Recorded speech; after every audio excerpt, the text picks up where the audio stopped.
Hello and welcome to the Cabin Boy Knits Woolcast, coming to you deep from the Canadian forest. This is Christopher. And this is the other guy, Jamie. We just came back from an amazing trip to Montreal. We made a pit stop at Concordia University. We presented our brand new colorway Rambouillet yarn, a little bit of history. And we were visiting a yarn shop. We're going to review a new Zine full of 3 patterns. And I'm going to talk about a wool and wine event. So sit back, grab your favorite drink, and we'll tell you our stories.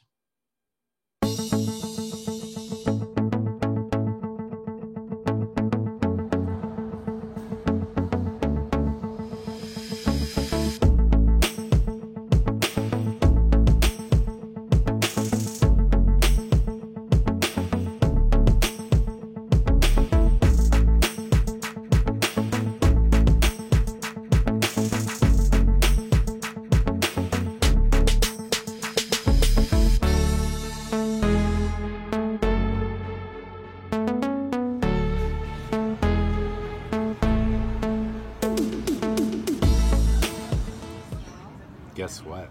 Why? Because you just rejected you. The cough is kicking in.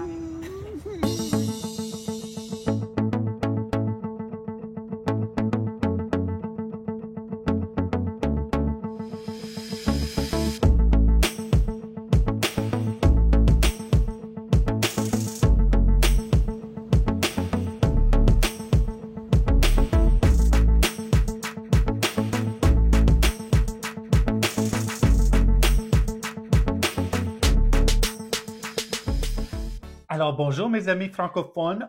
Encore une fois, on a visité la belle ville de Montréal. Exactly what he said. And welcome new viewers and viewers. We just came back from Montreal and had an amazing time. Yes, we did.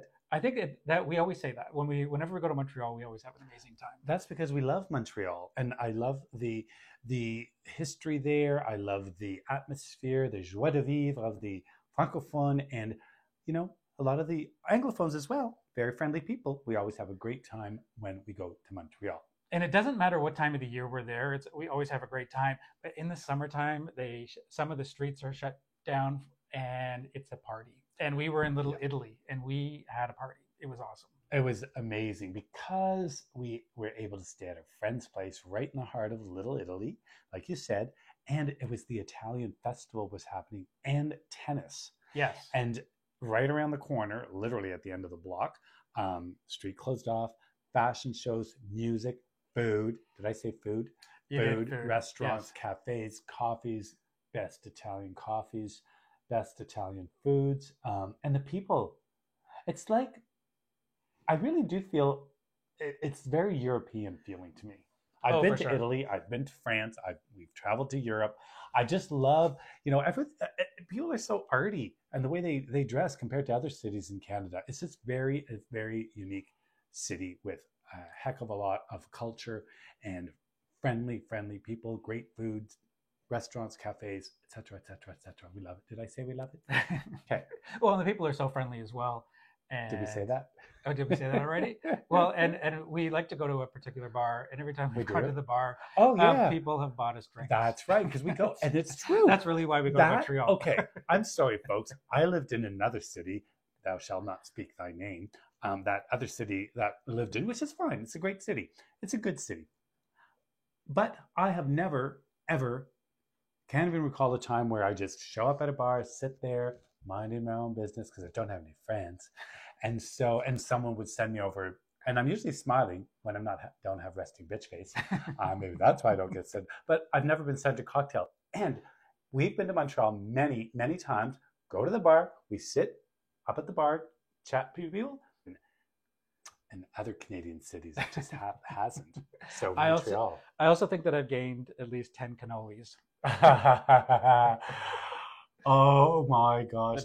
We didn't even mention bake shops. I mean, pastry shops, bake shops. I mean, it's just, I find it. I mean, every other corner has a great coffee cafe, a great bakery, a good restaurant, a fantastic restaurant. I mean, unless you're in Italy or if you're in a European city that has, a lot of European cities, culture, cafe life, You don't see that in Toronto much. You get the odd cafe on the sidewalk or in the middle of the street with a few barriers around it. Not a tree to be found. Parks. There are parks at every corner. And like you mentioned, the street festivals, every other street, major street, closed off, pedestrian only, trees, cafes, people on every one of them. It's not like anywhere else in the world, I would say. So yeah, I guess the only downside was there's a downside to Montreal. Yeah, the parks are filled with squirrels, and so walking a dog is not the easiest thing to do. Zane was really happy, but he was.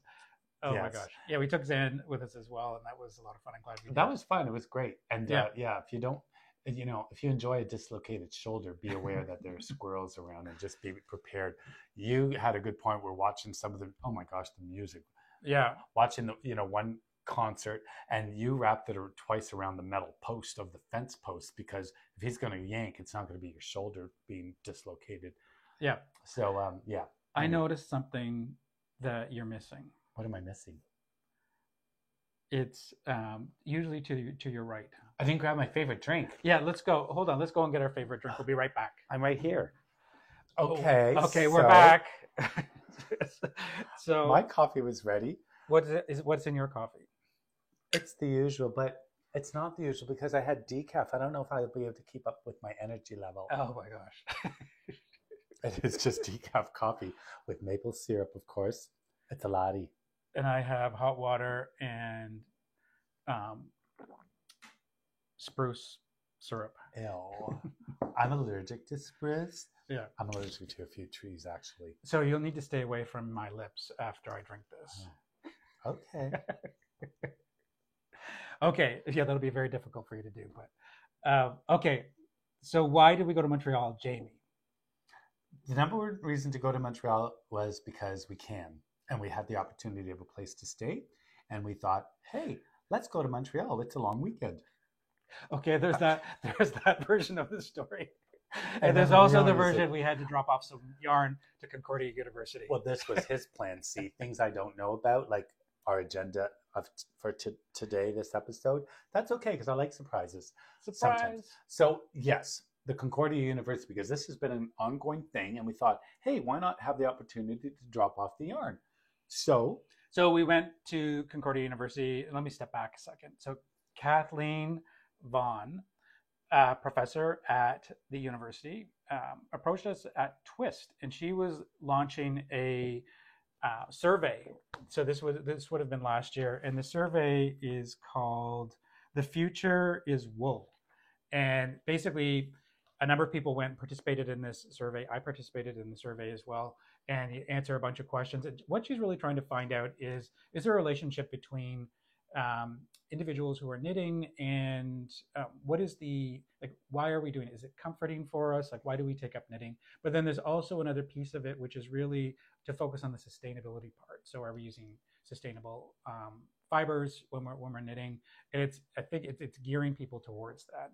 And what's great about it is because it's what we do, because we always try to educate people or inform people or give them choices as far as when we talk about our wool products, where do they come from, the different sheep, rare breeds, sustainability, the environment that these sheep are raised and bred is very important to the ultimate result of how the wool turns out based on their environment. If they have a crappy environment, the wool is crappy that season or that year. If there's a drought, there's going to be crappy wool, or you're going to see it just like in a tree we've mentioned before. So we know about choices and the wool you're buying, but she made this into a project. Yeah. And so how does that involve us? How does it involve us? Now you're saying when we first met her, was Twist last year, or was it Twist earlier this year, or was last year? Well, we didn't. Twist this year is this weekend. Oh, so Twist. I'm thinking Knit City. Yeah, so we met her because we met her at Twist. So Twist is a yarn festival that takes place in Quebec, and we met her there firstly, and then after that, we had a conversation with her again at Knit City in Montreal. This is why, and also her assistant as well spoke to us a couple of times. Yeah. Both at Knit City. So yes. This has been a little bit of an ongoing thing. Yeah. Okay. So what were we supposed to do? Produce some wool. So she was sourcing Canadian fiber, and so we were naturally dyeing our fiber, and it turned out I think it looked fantastic. Well, that's what he says. I have to agree, but like you said, it's just so happens because they want to make it, an original, some all Canadian wool, which just so happened that we invested in our friendship with the Gaynor Homestead, the Gaynors. We love them. They're such a wonderful, fantastic couple. They work hard. They do a lot. They have a lot on their plate. One of them they decided, hey, let's have some sheep. Hey, how about those Rambouillets? They look like that's nice wool. It's French merino. The Rambouillettes. The Rambouillettes. And so the Rambouillet shows up I remember this story. We've talked about it before. So they get the sheep, and all of a sudden I remember it coming, and then when the sheep arrived and they're coming off the trailer, and they're like, what have we done? They were big sheep. They're big sheep. Not like your favorite sheep. One of your favorite sheep. What's the smaller favorite sheep? The Shetland. Yeah. Not little Shetland. They're Rambouillet. Shetland are the size of Zine. No, I was thinking not the Shetland. It was Scotland. The Gotland. They're small, cute sheep too. Mm-hmm. Nice, beautiful wool. My sweater's knit with Gotland. Okay. You've mentioned that Rambouillet 1 or 2 times. So the Rambouillet. But before we get into the Rambouillet, just wanted to mention one thing. What? I wanted to mention 2 things. One of them is that we have an interview with the Gaynor Homestead. Yes. And so I'll put a link to that so people can watch that as well. Yeah, because it's fascinating. Yeah. And their story is great. And so. Or heard you talk about Rambouillet. Is that where we're going? Sure. But I wanted to also mention just the Rambouillet, but now I forgot what I was going to say about the Gaynors and the Rambouillet. It just so happens that this was their first batch of Rambouillet. And they had to send it to a very special mill, correct? I'm just laughing at the first batch. Well, you know what I'm talking about. The first shearing. Well, yeah, the first batch off the sheep, there it was, wool. But they had to send it, this is the thing that people don't know as well, that different fibers, different mills, because I'll explain. So they had to go Tell us, Jamie, tell us. They had to send, I've never talked about Rambouillet before. I never rambled on about the Rambouillet. No. Look at the, you're getting goosebumps on your, I know, I'm all moist. Your garden guns. I'm actually moist from the excitement. Okay, so that's usually my line. This Rambouillet is a very special wool because a lot of hard work, labor went into it, and love from the Gaynors. We lucky enough to be able to have some, and then we hadn't dyed with it yet, so we did special colorways with the brand new Rambouillet. And it turned out amazingly. Let me tell you a little bit of history about Rambouillet. Now would be the time to make your sandwich or go for a walk around the block. Jamie, educate the children on Rambouillet. I say that because I have friends and people who have said that. So just to tell you, this is going to be the condensed version because we've heard about Rambouillet. So Rambouillet, picture it, 12th, 13th century, long time ago. Nomads leaving North Africa. And they're moving people, and it was during a time where a lot of different tribes, different peoples move from areas, take over the areas. They move from North Africa, Egypt, Tunisia, Morocco, eventually making their way into Spain, bringing along their sheep. The royal family get a hold of these sheep because they're wonderful. They think this is very special wool, very special indeed, the merino. They improve the stock by selective breeding. It becomes the wool, the economy of the world in merino. Spain has a monopoly over the merino wool. When you talk about the selective breeding, so what are they trying to do? We always try to improve the stock. So you want so what is that? So you use the best of the best. So the physically fit sheep, and you interbreed them with the best. Producing wool. For producing wool. Yeah. People, they do it for meat as well. Yes. This in particular is the wool. They improve the stock over generations of these sheep. The merino was tops in the world. Yeah. And then we mentioned as well, there was a monopoly. You could be punishable by death if you tried to ship out one of those merinos. Eventually, King Charles III of Spain, he gave his cousin, who became he was the elixir of Saxony, and it became the Saxon merino. And at one point, the Saxon merino, they became tops in the world because they were called the Saxon merino, but they even surpassed in the fineness of the wool. It commanded large prices in markets and economy during that period from the descendant of the original Spanish merino, the Saxon merino. which we mentioned the Saxon Merino that made its way eventually in the 1800s to Australia, where the original Saxon Merino, the descendants, are still bred in Australia. Then you have, his other cousin, King Charles' other cousin, King Louis of France, which this is around now. We're in the 1700s, late 1700s.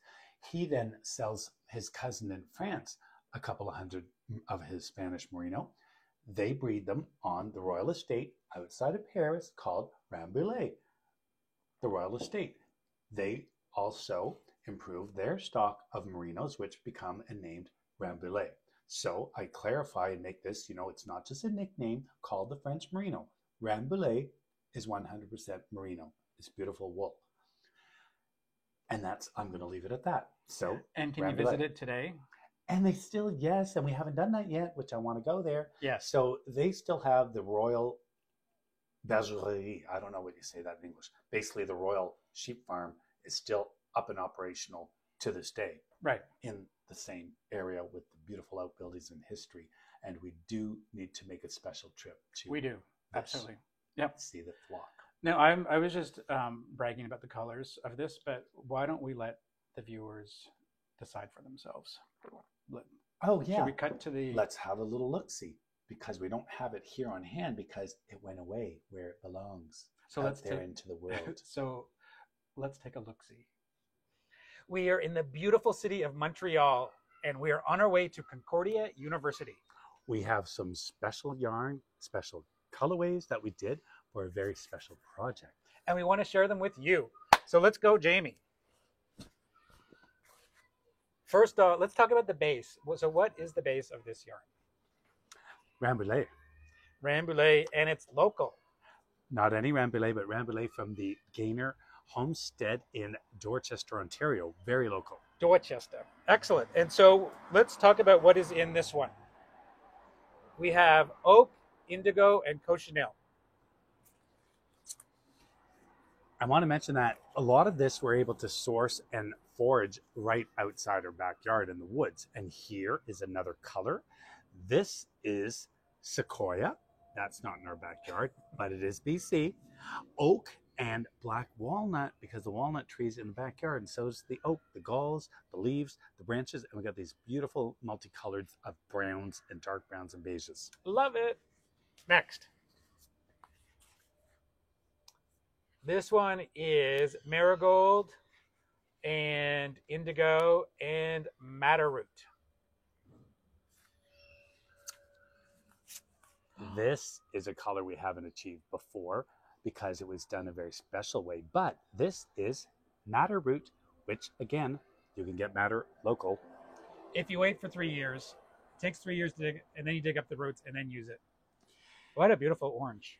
This one you may have seen before. We've done this before on different bases, but indigo, there's nothing like it. You got 3 varying shades of indigo blue. Love it.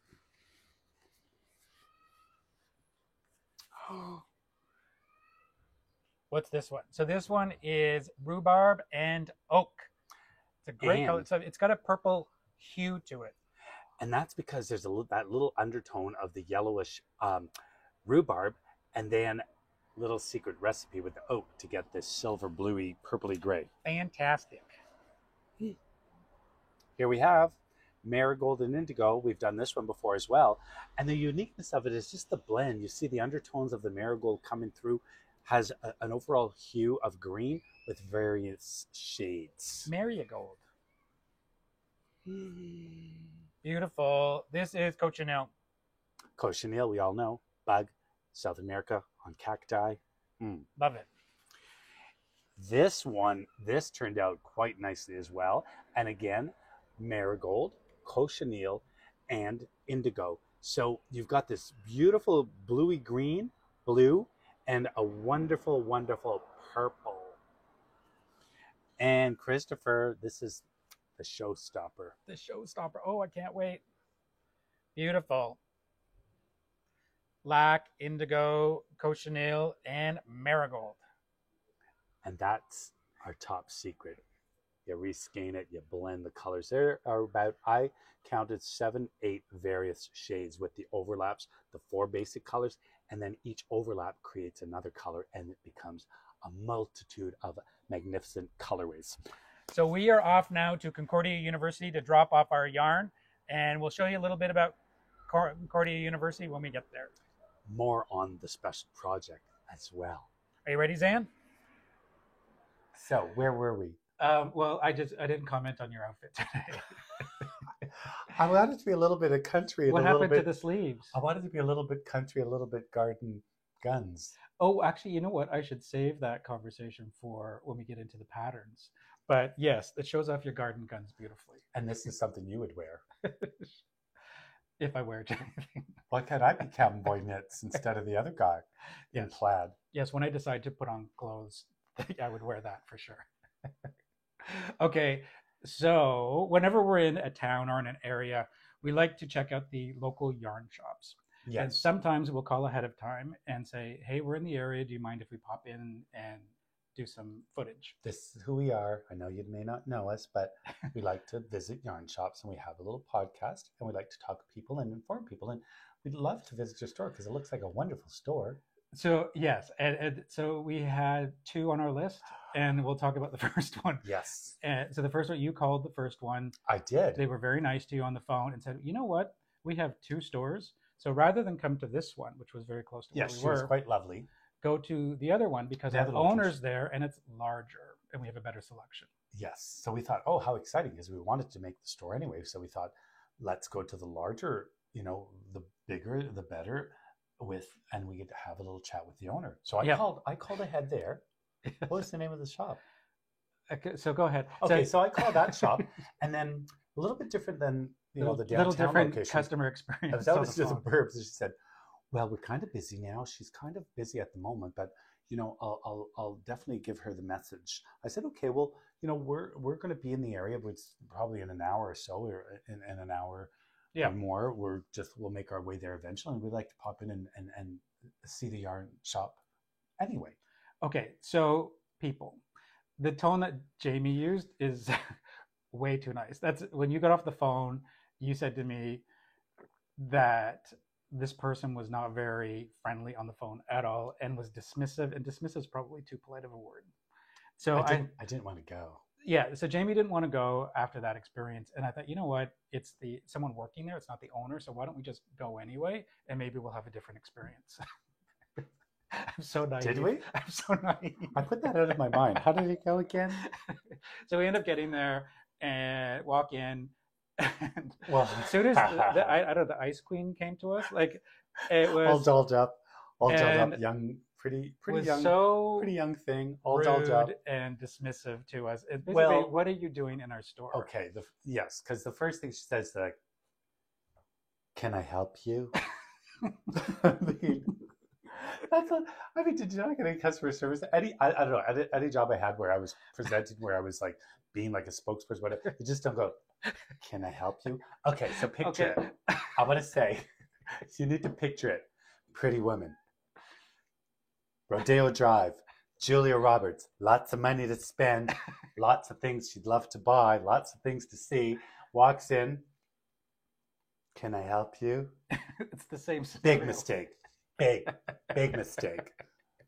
And so you cracked a joke and you said, what did you say? I'll say it, yes. Okay, you say it. Because that's what she said. Because I'm thinking, I always try to break the ice by saying something funny, but sometimes people don't get my sense of humor. No, it was funny. But she said, can I help you?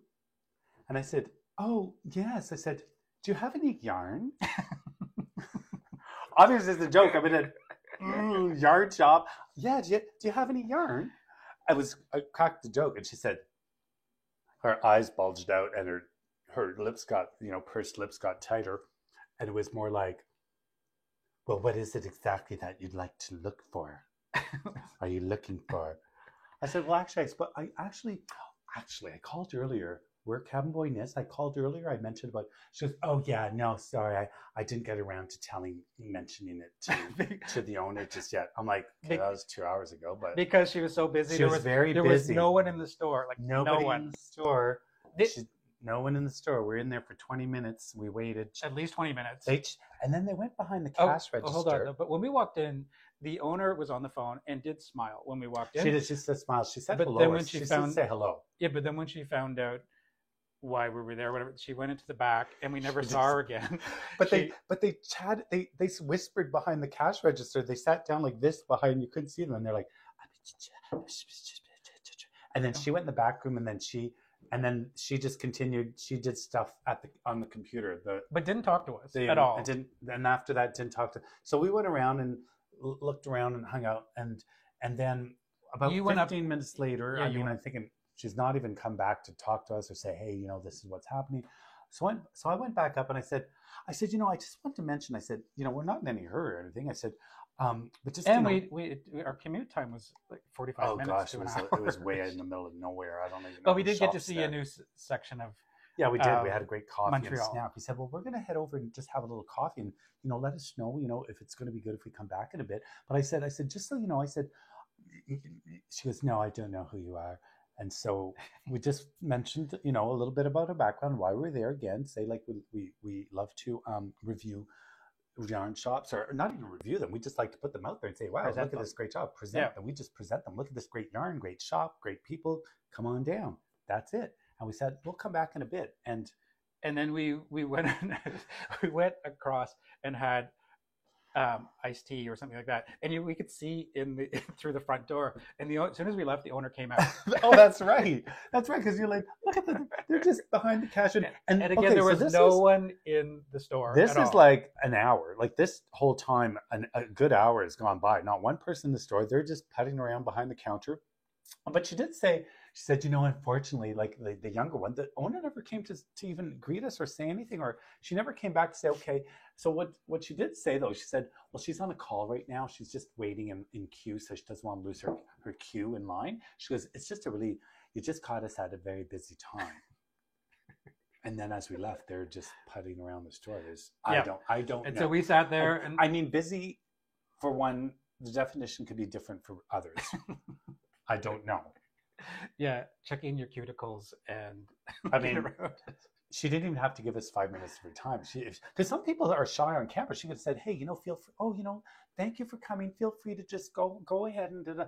I didn't want to. My feeling was okay. And yeah, they had. I think I keep tapping this, and I might have to put on some sounds. Oh, well, just put your hand in your mug, and you'll be fine.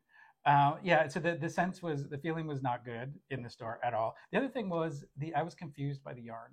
I looked at it, normally a yarn store has a voice when you walk in and you can get a sense of what this is all about, and you get a feel for it. This was kind of antiseptic, but I think it was probably contaminated a little bit by the behavior of the salesperson the whole group. No, because I'm not, top wool guy by any means. So, brands, you'll recognize all kinds of yarn, but I've been in enough shops now. I didn't, some of the brands I recognize, like Cascade, and it reminds me of stuff we've donated because, it's good wool to knit with, but it was not, there wasn't any wow factor to any of the brands or going like, oh, wow, I like this, or a section of like uniqueness to the wool. It was all sort of commercialized. There probably were some independents. Maybe I didn't look close enough. I wasn't impressed. So we called an emergency meeting in the coffee shop and thought, okay, what are we going to do? And we're trying to process what was going on because honestly, I had no idea what was going on. So I called a lifeline, and somebody who somebody who is versed quite well in all of the yarn shops. She knows everybody. She knows the people, the characters. And so I said, here we are at this yarn shop, and there was dead silence on the other end.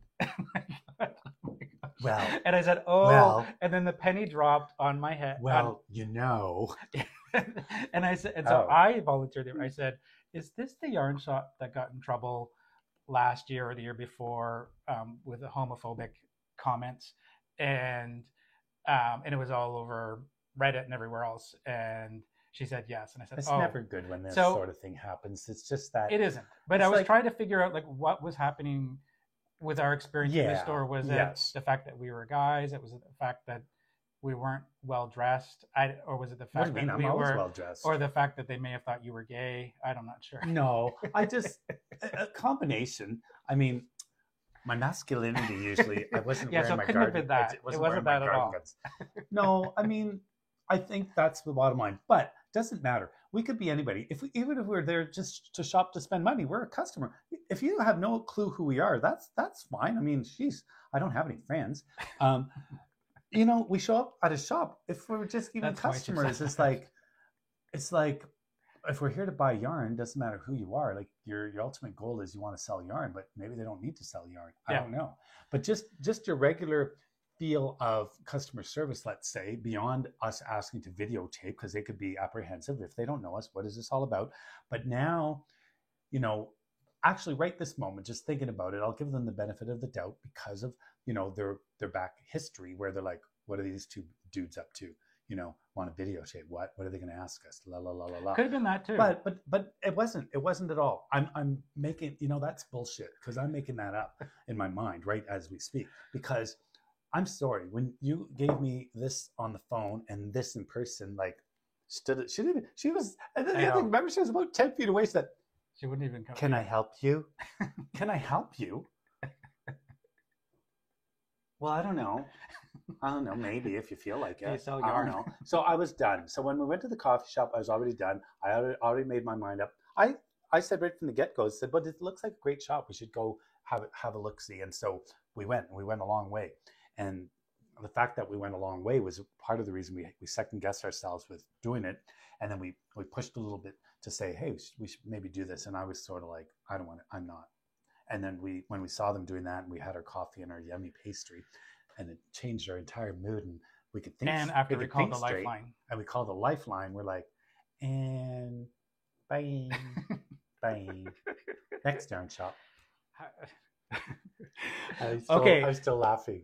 Okay, it's okay. So, but it was like you said, it was an adventure. It was an event. We got beautiful area, that area, those buildings, that garden. It was pretty. It was nice. It was an adventure. And like you said, it's not like everywhere we go, you know, people might go, here we go, excuse me? Yeah, I don't think so. Thank you, but goodbye. That's okay. We're like, all righty. There's a lot of yarn shops in the world. But, you know, it made the next yarn shop look even better because it was great. We had a fantastic experience. Could you say in experience, like, foam, foam? So the Laine Biscotte is a yarn shop. We know them through festivals. Yes. Because we see them in setting festivals up, all the we've time. Chatted, we've helped, we were there, they're there to help. We all help each other at these They're festivals. fantastic. They're there, we're there. We all get to meet people, and we've met them many times. Yeah, and they have a great display. It's Yes. just beautiful. And so Yes. I was really excited to see their shop. And I'm so glad we did. I think I just burped. Oh, don't worry, Jamie. I'll cut that out. Okay, Can't so take her anywhere. So we went to there in Mile End on Saint Laurent Boulevard, and they have been dyeing yarn since 2017. Yes. The yarn they dye is on the South Shore, and so they've got. These statistics are fascinating. They are in over 100 stores around the world. They ship around the world, and they have 30 employees. Oh. And okay. I didn't know all of this. And they have brick and mortar shops, not just one, but several. And one of them's in New Jersey. Wow. Isn't that amazing? That's pretty amazing. It's such a success story. I'm getting goosebumps on this one. Yeah. It's such a success story. And they are known, if you ask anybody about Biscotte yarn, they will tell you socks. They have definitely produced a lot of great yarn for striping, self-striping yarn for socks. Yep. And so anyway, we went in the store. The store is stunning. Let's talk about the windows first. Well, let's first talk about, you know, when we first walked in, I mean, she said right away, she goes, well, I'm not the owner, but she was so, she was fantastic. So sweet and helpful. Like, oh my gosh, yeah, of course. Just come around, help yourself. Yes. Whatever you take some footage, blah, blah. And she had no idea who we were. And she was just lovely, sweet, and thought, sure, smiley, helpful. When we had questions about, we even asked I didn't know what that neighborhood was called, because exactly on Saint Laurent Boulevard, every little neighborhood on Quartier in Montreal, all the different, Little Italy, there's all sorts of different areas. And this was Mile End. Which is a fantastic area. Yeah, she was very helpful and she was very charming and sweet. Okay, the windows. The windows caught her eye. The first oh thing my that gosh, caught her eye. they have dresses, knitted dresses that are just the couture, definitely couture. They are absolutely gorgeous, absolutely beautiful. And that, and we, even when we left the store, people were stopping and taking pictures in the window, and a woman even came in and she didn't see you videoing or recording the store and recording the dress, and she was coming up and she was doing the exact same thing. She was doing the same thing. And we met the lovely ladies on the outside as well who stopped to take photos. From Winnipeg. And one, from Winnipeg, and one, her mom's a knitter, and she's like, oh my gosh, she would love these. So it's Heather's mom. Yes. So Heather's mom, if you're watching, hello, your daughter's lovely. Yes. Okay, so we went into the yarn shop, checked it out. They have 3 distinct brands, so they being Biscotte, and the brands are, I'm gonna put on my glasses for this, so I just don't want to make sure I get it right. So the Biscotte yarns is one, Louis Robert collection, and Patrick knits. Was it Louis or Louise? I don't have my glasses on. Louise, no, Robert. Louise is the first name, or Robert is the second name. Louise Robert. Yeah, you said Louis. Oh, Louise Robert. Sorry. It's different. See, the S, if it's just the S, it's Louis. But if there's an E, it's Louise. Louise Robert collection and Patrick knits. Patrick and Biscotte yarns. Patrick. It's not Pat. It's Patrick. Have you? Well, we've met Patrick several times. Yes. I just remember his charm. Yes, you just remember his yarn. Yes, and there's all about the yarn. Yes, and all about the yarn. About the yarn. No. Anyway? Yes, and so I just want to make sure I get everything out on this. So, how they started. So basically, how they started was, I find this interesting as well. Okay. They just basically started a blog, and it was inspired by their cat, and so they were writing it and they were posting pictures, and then people said meow minu, and so people said, oh, we love the yarn that you're doing, and so more people said, well, can I get some? And so then they started. That's how they started the business. And how did the cat, were they using the cat fleece to do the yarn? How's the cat fit in? No the cat is inspirational, is the muse. The cat is the muse. Oh, you mean cat muse? Then say, oh my god, no, I didn't, because you didn't decide the muse. Oh my god, what's in your freaking water? Muse. Okay, so we're gonna have cat mares now. Okay, so here, let's get back to the store and the story. So we walk in, the yarn's beautifully displayed. It is gorgeous, and they love color, very bright pops of color. Mm-hmm. Here's what I loved about the store. One of the many things I loved about the store. Okay. They have lots of space around. You can sit in the window or in the front and knit. But when you walk up and look at a section of yarn, there's a QR code on the wall. You take your phone, hold it up to the QR code, and it takes you to patterns that you can knit with that yarn. Oh, how amazing is that? That's good. Oh my gosh, I'm getting goosebumps again. It was incredible. I've never seen that before in a yarn shop. It's so, and I'm sure they're popping up everywhere in yarn shops, but I love that. That was a great experience for me. And did they have the print ups of some of the patterns? Like they did. They had them in a poster, a huge, like a poster across the top of the walls. Where that's, you don't see it firsthand as the wool, but you could clearly see how that knits up. Yeah. So when you go to their website, they'll have it as well. Very clean, and it was meticulous. And as our hostess mentioned, she says, "Oh my gosh," I said, "This is a lot of work." She goes, "Yes, it's a lot of work, but once you get it, when you do it right the first time, you just keep it. The upkeep of its perfection in their order, their colorways. It's just so meticulous and beautiful." Yeah, and it's also just a wonderful experience in there because you're just surrounded in beautiful color. Yeah, and they do carry other brands as well, not just their own. And the lighting in the historic, nice. The historic building with the high ceilings, it just makes it feel so homey and cozy. Like